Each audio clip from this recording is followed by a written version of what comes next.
하나님의 말씀은 오늘 다시 오래간만에 민수기, 구약성경 민수기로 돌아가서 민수기 11장 1절에서 15절 말씀입니다. 구약성경 민수기 11장 1절에서 15절, 구약성경 213페이지 민수기 11장 1절에서 15절입니다.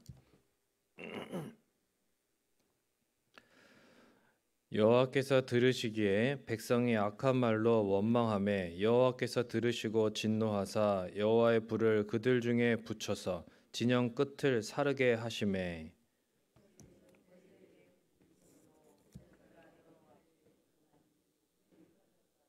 그곳 이름을 다베라라 불렀으니 이는 여호와의 불이 그들 중에 붙은 까닭이었더라.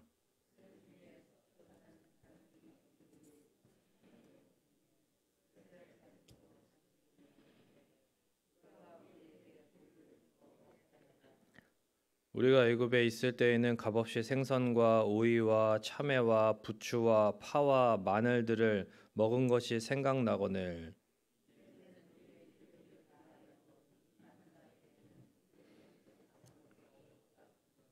만나는 가시와 같고 모양은 진주와 같은 것이라.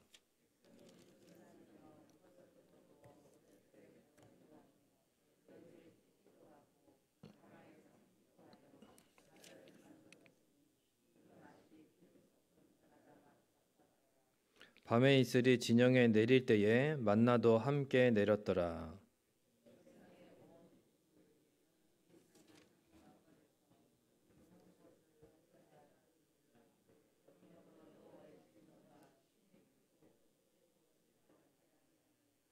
모세가 여호와께 여짜오되 어찌하여 주께서 종을 괴롭게 하시나이까? 어찌하여 내게 주의 목전에서 은혜를 입게 아니하시고 이 모든 백성을 내게 맡기사 내가 그 짐을 지게 하시나이까?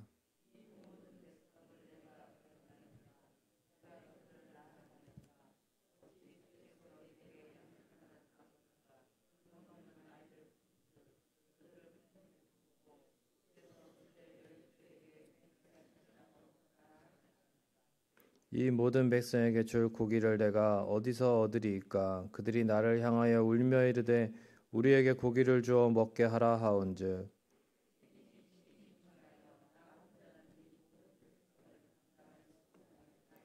주께서 내게 이같이 행하실진대 구하옵나니 내게 은혜를 베푸사 즉시 나를 죽여 내가 고난당함을 내가 보지 않게 하옵소서. 아멘. 이 새벽에도 또한 하나님 앞에 나오신 모든 우리 성민의 권속들 또한 가정과 산업과 또한 삶 가운데에 하나님께서 은혜와 평강으로 가득 채워주시기를 축원을 드립니다. 여러분 행복의 반대말이 무엇일까요? 행복의 반대말. 행복의 반대말은 불행이 아니라 불평입니다라고 하는 말이 있습니다. 사람은 언제 불평하고 원망하게 될까요? 내가 원하지 않는 상황이나 이제 결과를 만나게 될 때겠죠.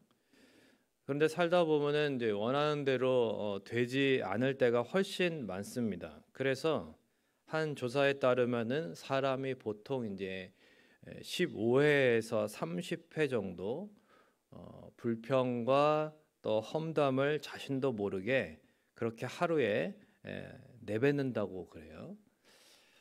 그리고 그 결과로 인해서 가정과 공동체가 부정적인 영향을 받는다는 것입니다.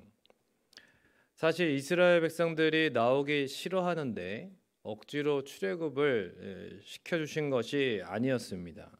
430년간이나 이제 비참한 노예 생활을 하면서 고통 중에 부르짖음을 하나님이 들어주셔서 응답 받아서 이제 시작된 길이었습니다.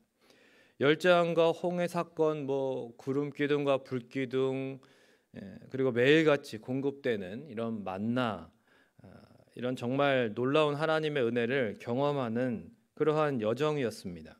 그런데 이스라엘 백성들은 늘 불만족스러워하고 원망 불평을 했던 것을 우리가 광야 생활 가운데서 이제 볼 수 있습니다. 그런데 이스라엘 백성들은 왜 이렇게 늘 불만족스러워하고 불평불만했던 것일까요? 오늘 다시 이제 민수기 묵상을 시작하게 되면서 살펴보게 되는 이 11장에서도 시작부터 백성이 하나님을 원망하는 것에 진노하셔가지고 이제 불로 심판을 하셨다라고 하는 이런 무서운 말씀이 기록되어 있습니다. 1장부터 10장까지는 내용이 좋습니다. 하나님과 이스라엘 백성 사이의 관계가 좋아요. 그런데 이 11장은 갑자기 내용이 확 바뀌어서 이렇게 원망하고 또 심판받고 이러한 내용들이 나타납니다. 그리고 그러한 심판을 경험한 이후에도 4절에 또 다시 이제 함께 있었던 그러한 이제 잡족들이죠. 여러 족속들, 이스라엘 민족이 아닌 다른 종족으로부터 이제 시작되기는 하지만 어쨌든 영향을 받아서 이제 탐욕으로 인해서 불평불만의 모습이 또 나옵니다. 여러분, 탐욕이 무엇입니까? 탐욕이 무엇일까요? 탐욕은 하나님이 아니라 다른 무엇인가를 가장 간절하게 바라고 원하는 것입니다. 그런 욕구를 탐욕이라고 하는 거죠. 4절부터 보니까 이들이 도대체 무엇 때문에 이렇게 울고 있습니까? 이렇게 무엇을 간절히 원하고 있냐라는 것입니다. 고기도 먹고 싶고 생선, 오이, 참외, 부추, 파, 마늘, 그러니까 애굽에서 노예 생활을 하면서 이제 먹었던 그런 것들을 그리워하고 있습니다. 그러니까 한마디로 이제는 하나님이 주시는 만나는 더 이상 지겹다는 것입니다. 10절에서 15절은 이러한 백성들로 인해서 지친 지도자 모세가 하나님 앞에서 탄식하는 기도가 나옵니다. 백성들이 이 모양인데 뭐 모세라고 행복할 리가 있겠습니까? 없죠. 이런 탄식과 항변의 내용일 수밖에 없는 건데, 그런데 그래도 백성들과 결정적인 차이가 있습니다. 바로 하나님 앞에서 기도했다라는 것입니다. 사람은 누구나 죄성을 가지고 있기 때문에 불평합니다. 우리는 연약하기 때문에 작은 고난에도 지치고 불편한 일은 그냥 불편한 거예요. 불편한 일인데 그걸 편안하게 받아들이는 사람은 없습니다. 마음이 불편해질 수밖에 없어요. 살다 보면은 그런 일들이 많이 있지 않습니까? 영적인 시야가 어두워지면 당연히 그럴 수밖에 없습니다. 그러나 이스라엘은 그 불평을 계속 가지고 또 품고 그거를 서로 전염시키고 이렇게 하면서 하나님으로 만족하지 못하는 탐욕에 이르렀고 하나님의 진노를 일으켰다고 성경에 기록되어 있습니다. 하지만 모세는 답답하고 불편한 마음을 가지고 어떻게 하느냐면 오직 하나님께 나아갔다라는 것입니다. 그러니까 이게 결정적인 차이입니다. 하나님은 우리의 연약함을 하나님 앞에 갖고 나오기를 원하십니다. 우리를 사랑하시기 때문에 그래요. 그러니까 우리의 연약함을 너무 잘 아시기 때문에 그 연약함까지도 이제 긍휼히 여겨주십니다. 그래서 이 땅에 오셨고 십자가에서 죽으시고 부활하셨습니다. 그리고 우리 안에 오셔서 결코 떠나지 않으시고 늘 내주하시고 그렇게 교제해 주시면서 인도해 주시는 것입니다. 왜요? 우리가 연약함에서 벗어나게 해 주시기 위함입니다. 우리는 은혜가 충만할 때에는 문제가 아닌 것으로 그렇게 여겨지는데 갑자기 문제가 감당할 수 없을 정도로 크게 다가올 때가 있지 않습니까? 그래서 원망하는 말이나 불평이 나도 모르게 튀어나올 때가 있습니다. 그런데 그때가 중요하다는 거예요. 그때가 중요해요. 왜요? 사람에게 그때 털어놓으면 안 되는 것입니다. 가장 먼저 하나님께 가지고 나아가야 되는 것입니다. 그래도 하나님께는 좋은 모습만 보여드려야 되지 않는가 그런 생각을 가질 필요가 없어요. 우리가 언제 하나님 앞에 이렇게 좋은 모습을 보였다고 그런 거에 이렇게 예의를 갖춘다고 그건 예의가 아닙니다. 그렇죠? 하나님께는 우리가 있는 모습 그대로 나아가는 것이 교만이 아니라 겸손입니다. 그것은 하나님이 오히려 원하시는 것입니다. 여호와께서 기뻐하시는 제사는 상한 심령이라 그랬어요. 그 상한 심령은 온전하지 않은 것입니다. 그 안에 연약한 죄성이 있고 또 하나님 앞에서 부족하고 연약한 모습, 하지만 그 모습 그대로 사람에게 가지 않고 사람들 앞에서 그것을 다 털어내지 않고 하나님 앞에 가지고 가는 것을, 하나님이 가져오는 것을 하나님이 그 모습 그대로 받아서 하나님이 고쳐주시고 하나님이 치유하시기를 원하신다는 것입니다. 그래서 가장 먼저 하나님 앞에 가지고 나아가야 됩니다. 하나님은 우리가 얼마나 죄인인지를 다 아십니다. 그래도 죄인 되었을 때에 사랑으로 구원해 주셨습니다. 지금도 늘 우리 생각보다 크신 놀라운 사랑으로 우리를 품어주고 계십니다. 그러므로 주의 보좌로 나아갈 때에 그 찬양도 그렇잖아요.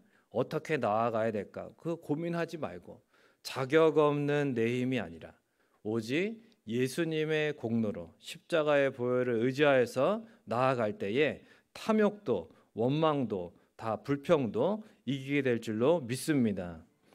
말씀을 맺겠습니다. 얼마 전에 이제 어떤 성도님하고 이야기를 나누게 되면서 그런 얘기를 들었어요. 사역자분들은 참 좋으시겠다, 그런 말을 들었습니다. 주말도 힘들게 일하시면서 이렇게 이제 분주하게 살아가시는 분이셨기 때문에 왜 그런 말씀을 하시는가 바로 이렇게 이해가 되더라고요. 그래도 사역자들은 늘 말씀과 기도로 또 이렇게 살 수 있고 말씀을 연구해야 되고 또 교회 안에서 기도도 자유롭게 할 수 있고 평생 기도와 말씀으로 그렇게 살 수 있지 않느냐라는 것입니다. 참 그 말을 듣는데 주님이 제 안에 참 감사가 없다는 것을 깨닫게 해주시더라고요. 그러면서 회개가 되었습니다.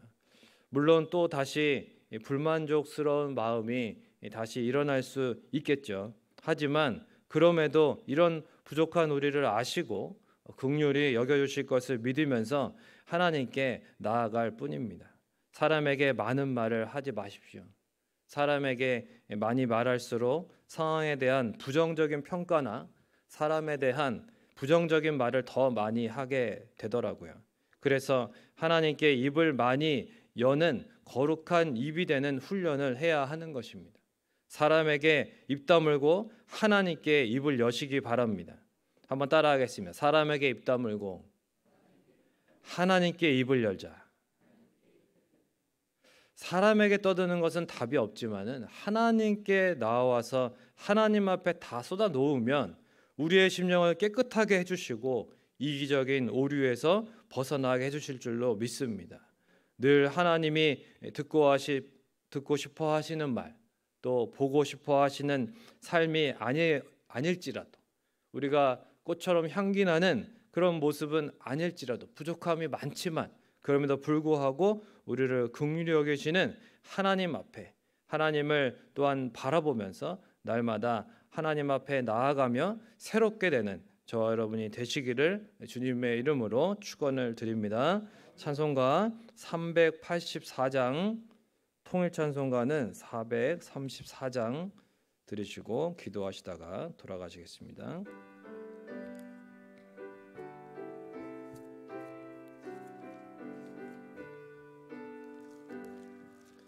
나의 갈 길 다가도록 예수의 노하시니 내 주 안에 있는 그게 어찌 실말이요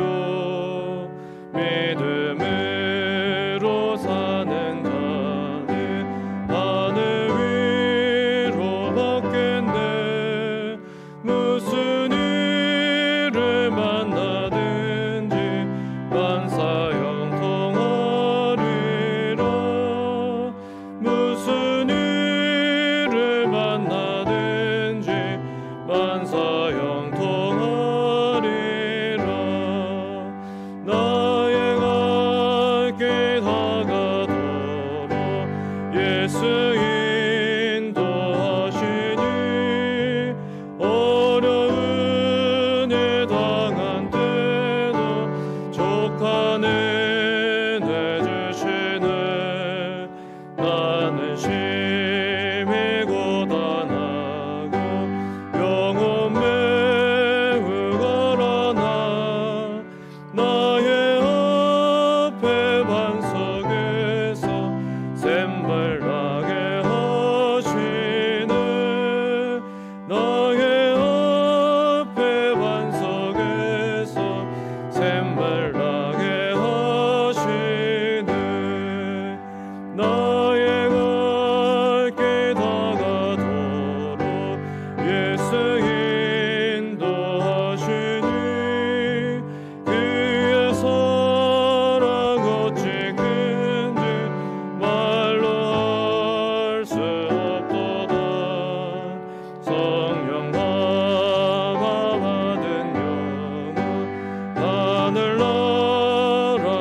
생각하면서 함께 기도하실 텐데요. 여러분, 우리가 하나님 앞에 우리의 입술이 아름답기를 원하고 또 우리의 마음이 또한 미쁘게 보이기를 원하는데, 하나님께서 우리를 보실 때에 사실 우리가 참으로 부족한 모습이 너무나 많고, 또 하나님이 들으실 때에 참 아름답지 못한 우리의 입술일 때가 많습니다. 하지만은 하나님께서는 우리를 사랑하시기 때문에, 우리를 긍휼히 여기시기 때문에 우리가 사람이 아닌 하나님 앞에 나아오면 하나님은 우리를 더없이 또한 넓은 품으로 받아주시고 우리를 치유해 주시고 날마다 새롭게 해주시기를 원하십니다. 사람에게 입을 여는 것이 아니라 내가 하나님 앞에 입을 열게 하옵소서.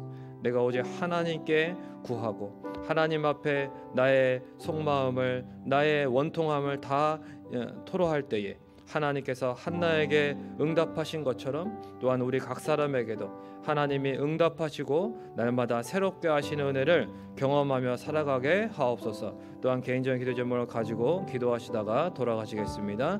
좋으신 아버지 하나님의 은혜와 사랑을 감사합니다. 하나님 아버지, 이 땅을 살아가면서 우리는 너무나 약하고 부족하여서 작은 고난에도 지치고 하나님 아버지의 작은